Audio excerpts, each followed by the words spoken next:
बोलिए साथ। जी देखिए, सबसे पहली बात, विपक्ष बिल्कुल मजबूत हो रहा है। ठीक है, हारे हैं चुनाव, और मुझे लगता है बिल्कुल आत्म अवलोकन, आत्म आकलन की जरूरत उस हारने वाले को पड़ती है और करना चाहिए, और हम करेंगे। और मुझे लगता है इसमें कोई दोहमत दोहराए मैं नहीं कहूंगी कि हम आत्मचिंतन नहीं करेंगे या हम सिर्फ आरोप प्रत्यारोप कर रहे हैं, लेकिन जब हम विपक्ष में हैं तो ये बिल्कुल, जब कोई प्रश्न होता है और उसे उठाना चाहिए, हमें प्लेटफॉर्म मिलता है, हम अपने स्तर से उठाने का पूरा प्रयास करते हैं।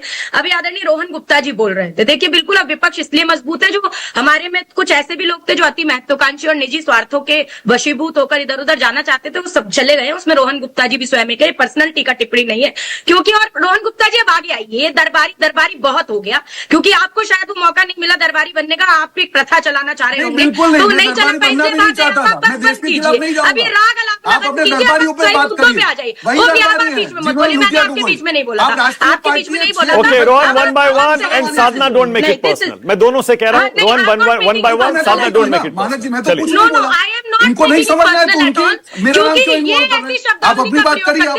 ठीक है Rohan, all right, okay one by one. Okay, अब साधना की बारी है। Sadhana, okay Sadhana, no comment on personal comment. No no, I am not making it personal. I am saying कि देखिए, सुनिए मेरी बात, सीधी बात यह है कि दुर्योधन और दुशासन के, मैं कहूंगी द्वेषवादी चुनावी चक्रव्यूह में आज जनता मात्र द्रौपदी बनकर रह गई है। तो मैं तो कहूंगी जनता से कि अब स्वयं अपनी लाज बचा लो, स्वयं साहस जुटा लो, स्वयं चीर बढ़ा लो। अब गोविंद तो नहीं आने वाले, लेकिन अब विपक्ष को और मजबूती से इसलिए आगे बढ़ना होगा। आप कह रहे हैं हम चुनाव, हम वोट चोरी कह रहे हैं, वोट चोरी क्या हमने सिर्फ कहा है, हमने उसे प्रूफ करके दिखाया है। और आजादी से आज तक के इतिहास में आदरणीय राहुल गांधी जी एकमात्र ऐसे नेता हुए हैं जिन्होंने हजारों किलोमीटर की यात्रा जनसंपर्क करते हुए की, और जब सब चुप थे तब जातिगत जनगणना का मुद्दा मुखर होकर राष्ट्रीय स्तर पर उठाया, और मोदी सरकार को झुकना पड़ा है, क्योंकि परिणाम स्वरूप मोदी सरकार जो जातिगत जनगणना के लिए एफिडेविट दे चुकी थी कोर्ट में कि नहीं जी नहीं हो सकता, जटिल प्रक्रिया है,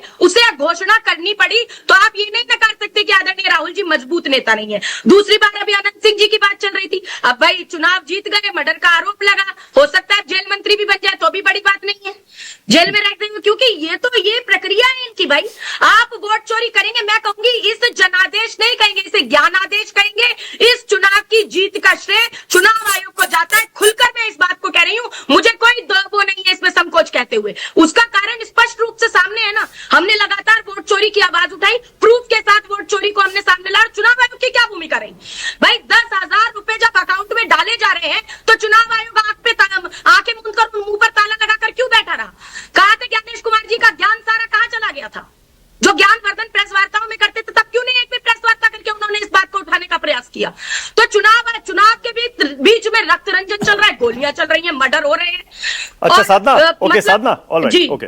अब मैं ये पूछ रहा हूं आपसे, प्रधानमंत्री बोल चुके हैं कांग्रेस पार्टी में विभाजन तय है, आरजेडी का परिवार टूट गया, लालू परिवार आप देख ही रहे हैं, पार्टी टूट रही है, दिख रही है ऐसा, क्योंकि रोहिणी भी देखिए सिर्फ बेटी नहीं थी, वो वहां से चुनाव भी लड़ चुकी थी, एक नेता भी है।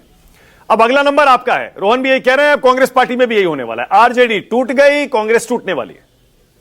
देखिए, फिर आप कहेंगे पर्सनल, रोहन जी खुद टूटे होंगे, लेकिन कांग्रेस पार्टी बिल्कुल टूटने वाली नहीं है। मजबूती से हम खड़े, एकाग्रता के साथ खड़े और एकजुट होकर खड़े हैं। दूसरी बात मैं कहूंगी, आपने रोहिणी आचार्य जी की बात की, पहली बात वो उनका पारिवारिक मुद्दा है, और ये पहला राजनीतिक परिवार नहीं है जिसमें टूट हुई है। पहली बात मैं ये कहना चाहूंगी, ज्योतिरादित्य सिंधिया जी की फैमिली देख लीजिए आप, और बड़े बड़े राजनीतिक परिवार उठाकर देख लीजिए आप, इसमें विचारधारा की भी बात होती है, और जो इनका मुद्दा जब निकल कर आया, मुझे लगता है गहन पारिवारिक मुद्दा है। इस पर किसी भी तरह की टीका टिप्पणी मुझे ही नहीं, किसी भी राजनीतिक दल को नहीं करनी चाहिए, किसी भी तरीके से नहीं करनी चाहिए। पहली बात, और बार बार विभाजन। जी ओके जी, मैं तो आपको छोटी सी सलाह दे रहा हूं, जैसे मैंने नवल किशोर से भी कहा ना, ठीक है आप सारे मुद्दे उठाइए, बिल्कुल उठाने चाहिए, आपका काम है, आपका हक है, हम तो चाहते हैं सारे मुद्दे उठे, एक एक, छोटे से छोटा, बड़े से बड़ा, लेकिन जब आत्म मंथन होना चाहिए ना, तो आत्म मंथन लीपापोती नहीं होनी चाहिए। उसमें यह नहीं होना चाहिए कि नहीं बेईमानी से हार गए, गड़बड़ी से हार गए, एसआईआर से हार गए, वोट चोरी से हार गए, हमने सबूत दे दिए। उसमें यह भी होना चाहिए कि क्या वजह रही कि जमीन पर लोगों ने इन पर यकीन कर लिया, हम पर नहीं किया। वादे तो आप ही कह रहे हैं ना कि हमारे वादे चुरा कर इन्होंने अपना मैनिफेस्टो बनाया था। इसके अलावा और भी सारे मुद्दे, अब आप कह रही हैं जाति गणना, अब देखिए प्रधानमंत्री ने समझा, उन्होंने जनता की मूड को राजनीतिक तौर पर समझा कि इंपॉर्टेंट मुद्दा है, अगर नहीं माने तो नुकसान हो जाएगा, कुछ भी कहिए, उन्होंने मान लिया, सारे मुद्दे आपके खत्म करते गए और चुनाव जीत गए। ये भी तो देखिए ना, मुद्दा कौन सा ऐसा था जिस पर आपने बढ़त ली उनसे। देखिए मेरी बात समझिए, आप जो कह रहे हैं जातिगत जनगणना पहली बात 2019 से पूर्व भाजपा के बड़े बड़े नेता जाकर मंचों पर कहते थे कराएंगे कराएंगे, आएंगे तो कराएंगे। जब भावनाएं भड़काकर वोट ले लिया तो मुकर गए। आप कह रहे हैं आज उन्हें लगा फायदा होगा, तो क्या फायदे के लिए जातिगत जनगणना होनी चाहिए या सामाजिक न्याय के लिए जातिगत जनगणना होनी चाहिए? ये पहला सवाल है मेरा। तो ये तो बेसिक गलत है इस बात का कि अपने फायदे, यही तो हम कह रहे हैं राजनीतिक फायदे के लिए मोदी जी झासाराम बाबा मतलब आप ये कह रही हैं कांग्रेस पार्टी और आरजेडी की रणनीति में कोई गलती नहीं थी, कोई कमी नहीं थी उनके मुद्दों में, चुनाव लड़ने के तरीके में। मुझे ये लगता है चाहे वोट चोरी का मुद्दा हो, चाहे वो 3 करोड़ 45 लाख बिहारी जो रजिस्टर्ड मजदूर है उनका मुद्दा हो, चाहे नीति आयोग की रिपोर्ट के अनुसार बिहार सबसे गरीब राज्य और प्रति व्यक्ति आय सबसे कम हो, चाहे चीनी मिल का मुद्दा हो, चाहे वो गरीबों के पलायन का मुद्दा हो, चाहे युवाओं का मुद्दा हो, चाहे जीविका दीदियों का मुद्दा हो, इन मुद्दों को मुझे लगता है कि हम शायद उस स्तर तक जनता तक नहीं पहुंचा पाएंगे। ये हो सकता है लेकिन आप कहेंगे भाई लीपा पोती ना की जाए, तो लीपा पोती नहीं है। यह प्रश्न है कि 65 लाख लोगों के जब वोट काटे गए और उसके बाद कुछ जोड़े गए और उसके बाद अब लगातार उन राज्यों में कहा जा रहा है करवाएंगे पहले एसआईआर जिनमें चुनाव है, पश्चिम बंगाल उसकी लिस्ट में आ गया है। तो मुझे ये बताइए तो क्या विपक्ष, अभी ये भाई साहब कह रहे थे रोहन गुप्ता जी कि जी 90% जिनका रिजल्ट है उनको कैसे कह रहे हैं? अरे 90% वाला चीटिंग करके पास हुआ है तो कहेंगे नहीं क्या? और सीधी बात है, अगर 2 प्रत्याशी 1 मिनट पूरा हो जाने दीजिए। चुनाव नहीं लड़ते 65 लाख आपने क्यों? आपकी पार्टी का एक बताइए 65 लाख का आपने जाके अपोजिशन किया, चुनाव नहीं लड़ते उस टाइम पे करते। आपकी झारखंड में सरकार थी तब महिला सम्मान योजना कब हुई थी? हमने तो कोई कंप्लेन नहीं किया, हमने तो कंप्लेन नहीं किया। ओके, और आनंद विजय अच्छा कंप्लीट करिए। ओके साधना कंप्लीट करिए। हाँ जल्दी जी, मैं ये कह रही हूँ, ये देखिए 2 प्रत्याशी मान लीजिए चुनाव लड़ रहे हैं, एक 1 लाख वोट से जीता है और दूसरा 1 लाख वोट से हारा है और दूसरा 1 लाख 1 वोट से जीता है।